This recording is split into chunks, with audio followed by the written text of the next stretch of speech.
Bulto ng marijuana nasabat sa Caloocan. Dalawang high-value individuals na nasa likod ng pagbebenta nito, timbog sa isinagawang buy bust. Narito ang report ni Kim Mangunay. Timbog ang dalawang high-value individual sa ikinasang buy bust ng Northern Police District sa Caloocan City nitong Miyerkules ng umaga.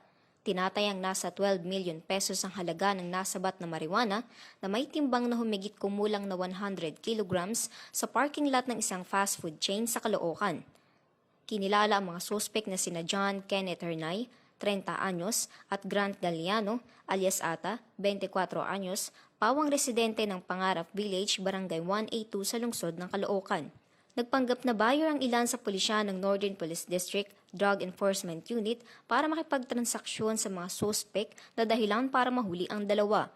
Nagtungo naman si National Capital Region Police Office, Regional Director Police Brigadier General Jonel Estomo sa naturang lugar upang personal na kilalanin ang mga suspek.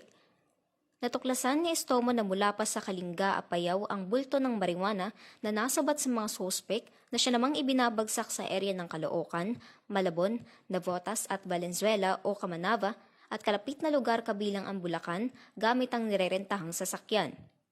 Narecover mula sa mga suspek ang 100 kilo ng marijuana at fruiting tops, notepad na listahan ng kanilang mga kliyente, cellular phone, 4 na garbage bag at isang eco bag. Nakuha din ng isang piraso ng 1,000 peso bill at 41 piraso ng 1,000 budol money.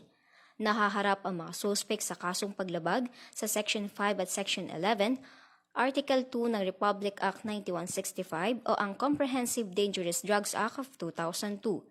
Habang na-turn over na ang mga nasabat na ebidensya sa forensic laboratory para sa examination. Ako, si Kimberly Mangunay, ang inyong abante, teletabloid reporter, walang inaat.